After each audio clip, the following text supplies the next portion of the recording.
YouTube, what's going down? So to be honest, this is one of the first videos where I've not truly understood my full opinion and feelings towards this topic. So please excuse me for one of the first times in my life I am not fully sure how to articulate this. So this is bullying scarred me, and bullying was actually like a significant part of my youth, and even though I was bullied, and at times amongst my friends had been a bully, and have seen both sides, I still don't know where I side on whether or not bullying can be beneficial or whether it needs to completely be cut out of all schools. But because so much light is being shed on this topic, I thought it was important because many of you guys are in like junior high, high school, maybe even elementary, and those are the times when you're possibly getting bullied or being the bully, I guess, the most. Now let me just get this out of the way. I am certain that everyone is the worst version of themselves when they're in 7th, 8th, and 9th grade. And what a coincidence, my scarred stories happened in those grades. So let me talk to you about one time in particular that was really scarring in regards to me getting bullied. Now through most of my elementary, junior high career, I definitely got made fun of a lot. I was just like a weird kid. I had all this crazy ADHD energy. I remember doing like weird things in junior high, like always doing cartwheels down the hallways or like screaming at the top of my lungs the song John Jacob Jingleheimer Schmidt. I also didn't apologize or try to hide the things that I was interested in. To this day, I'm still interested in juggling, and that's something that started when I was in junior high. I was just really into juggling at that time. And I was also like oddly obsessed with Roller Coaster Tycoon and The Sims. A lot of hours were spent typing in Rosebud semicolon exclamation point. If you get that, fist bump, boom, we're friends now. Point is, I was definitely not like the cool kid. In a 9th grade study hall, I vividly remember we were allowed to go outside too, and there was no supervision while we were outside. And our 9th grade class was just like out of their mind. We had kids like punching teachers in the face. We had other kids like taking shits during class, just like stopping class, pulling their pants down, and taking a shit in the recycling just to like stir stuff up. And there's also just a group of bullies that like had it out for me in 9th grade. One time in particular, I remember vividly, I just got a brand new pair of high top Chuck Taylors,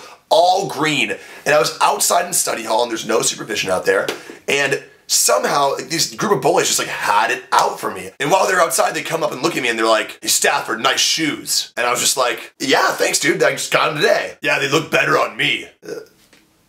Okay. And instantly, like one of like the biggest kids in our school like grabs me, picks me up, throws me down on a table, and the other kid proceeds to like pull the shoes off my feet, puts them on, and just straight up fucking steals my shoes. I never got them back. Straight up hocus pocus style. It might as well have been a guy with the name Ice shaved in the back of his head. And that was just like the icing on the bullying cake. Like all through like 7th, 8th, and 9th, I got called so many fucking names. You have no idea. Everyone would just call me like fag, loser, idiot, just because I was interested in things that they weren't. Like I loved musical theater, and I really liked show choir, and I was really into fucking cartoons still. But a very interesting point about being bullied and like being the worst version of yourself in 7th, 8th, and 9th grade is that that time period in your life is when you decide to choose two routes. You either decide to be a victim or you decide to persevere. When I was getting bullied and being called all those names and just like getting my fucking shoes stolen, I decided to, rather than blame myself,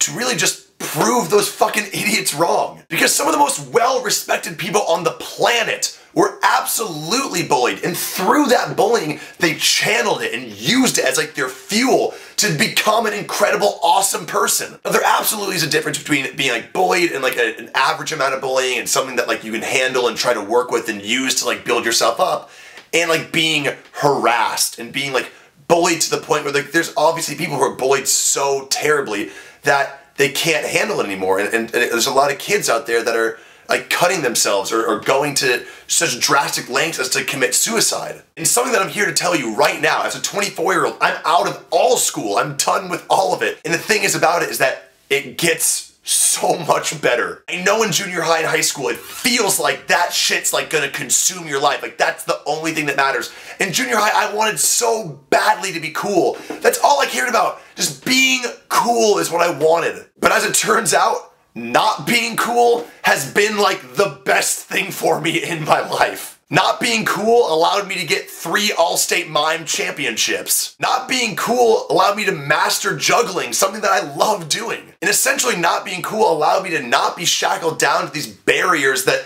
some people feel like they can't be who they truly are. Because there's no fucking way I'm gonna allow some idiot to like dictate how I feel. I'm gonna do what I love and I'm gonna spread that love as far as I can. And if you have a problem with that, go fuck yourself. And what it really comes down to is just you respecting yourself at the end of the day. And without me being bullied and without being able to persevere through it, I absolutely would not be who I am today. And obviously there's a very thin line between being bullied and just like childhood pranks and jokes. But at the end of the day, if you know it deep down inside you that you're worthwhile, that line is a little easier to find. And the last thing I want to say is that you can do something about this. Because there's so many times I vividly can remember where I saw someone getting bullied and I just didn't do anything. I'm not gonna be one of those people that's like, oh, if you don't do something, you're just as bad as the bully. All right, calm down, crazy Magoo. You're not just as bad as the bully if you don't say something about it. And the point is maybe you're not as bad as the bully, but you're absolutely not as good as you can be. Speaking out against somebody being bullied is so fucking simple. It takes just a few fucking words, and it's gonna take you out of your comfort zone. It absolutely will. But it's gonna make the difference between night and fucking day for the person that you helped out. And what does it take, like 4 words? Hey, knock it off. The thing is, we all have peaks and valleys in our journey through life, and what you are obligated to do is that when you're at your peaks, you bring up people with you. So guys, I'm sorry that this video wasn't like funny or anything. This was kind of a very serious video, but I felt like it needed to be made. I feel like a robot right now, just so serious. But guys, if you want to follow me on Facebook, Twitter, Instagram, that's down there. Also, in the comments below, let me know, what's your opinion on bullying? Have you been bullied? Do you think that bullying needs to be completely eradicated from all schools? Do you think there's a purpose in bullying? Let me know, I'd love to hear your opinion. I read every single comment you guys put down there. Please subscribe to my channel. I'm trying to build this thing up and start doing this for real. So click the subscribe button, it's up there somewhere. And be sure to like the video, the like button's there too. And as always guys, I love you, I'm in love with you.